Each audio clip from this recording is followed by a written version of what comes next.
about taking classes online, and we're actually going to take part of a class online to kind of just really explore what it feels like. And then we have a very, very, very exciting opportunity starting in November, although registration will start the 27th. So the class starts apparently November 1st from the information I've got, but we have to register by September 27th. And this is a writing course online. One of the platforms we'll use for this writing course online, I will show you during this presentation. And so what I'm going to do is I'm going to have, we're basically going to do the writing course here. So we're going to have it both online and offline, as in I will be here and I will be talking with you about some of the questions you have about writing and stuff like that. And I'll describe a little bit more of it later, and I'll show you the website where you can go to get more information. But this one is so exciting because it's run out of Berkeley University in California. And so at the end, just like any of the other courses that I've talked to you about on Coursera, and I have another one to introduce today called edX, but all of these, once you finish, you will get a certificate. So it's very exciting. So let's explore what it looks like. Welcome. Just so you know, if any of you were interested in the book club, Still Alice is on the shelf. We have an extra copy. I see that you have brought it yourself. Okay. Right. Wow. One of the things, the reason that I put this up here, because normally everyone in the world knows that they're not ever supposed to have a PowerPoint slide that looks like this, right? But one of the reasons why I took a screen capture of this is that, this is interesting.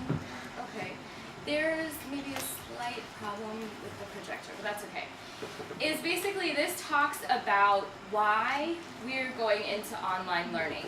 And so I'm just going to read aloud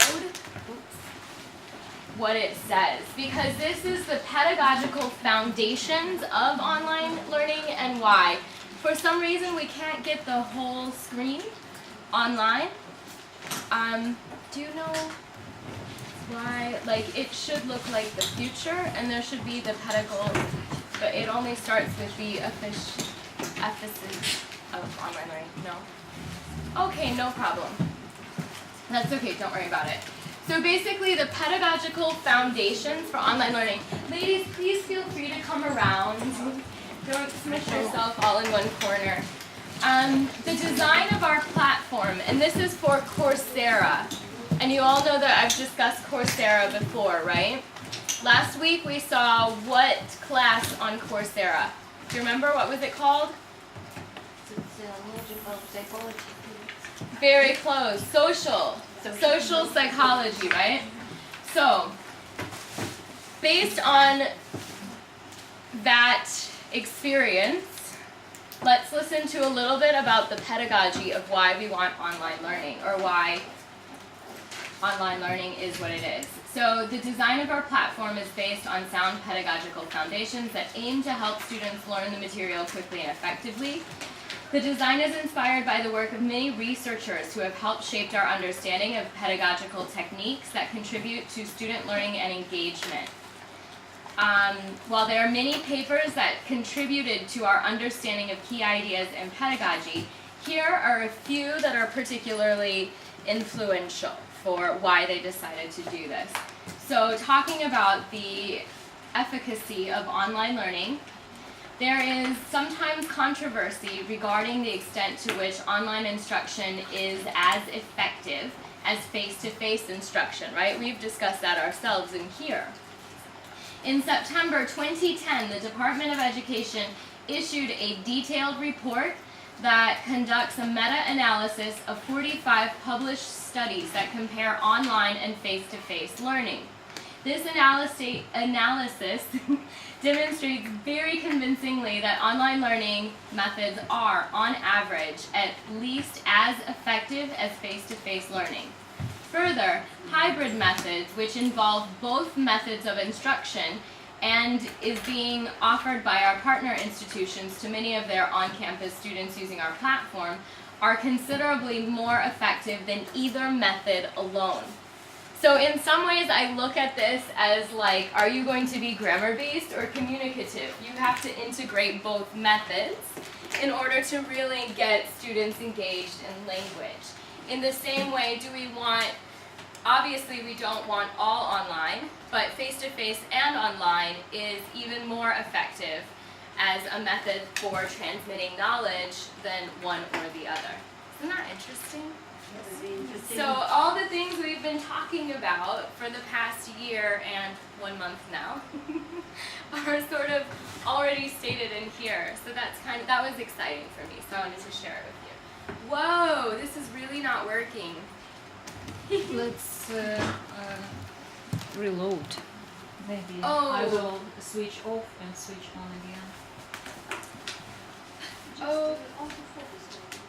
Yeah, could we make it, can we just make it, so let's try to make it, can it be smaller? It's limitation not. Это не фулки, It это doesn't просто go идет smaller. проекция на фулки. No, it's not the problem. The problem is that it doesn't show all the whole. Do you mean just cut the PowerPoint and start again? Maybe both. Or, we can, let's try that. No, it's still too big. Okay. Пані Наталя, сам прилад можна посунути трошки? Це не прилад, це щось всередині, тобто це не від відстані залежить, тому що він не показує картинку всю, яка повинна бути показана. Did you save this PowerPoint yet? Yes, yes. You did, it's on the computer. It's in documents. Save the changes. Let's try not. Do you mean like cut off the whole thing? Documents, business, folder, 2015.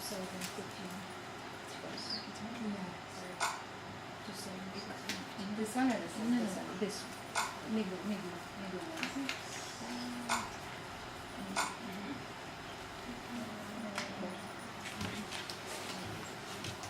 Let's try that again.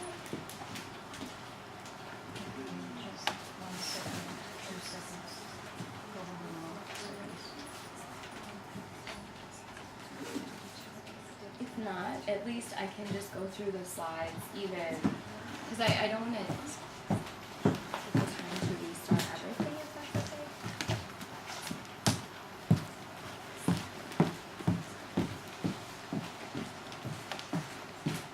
This is looking a little more promising.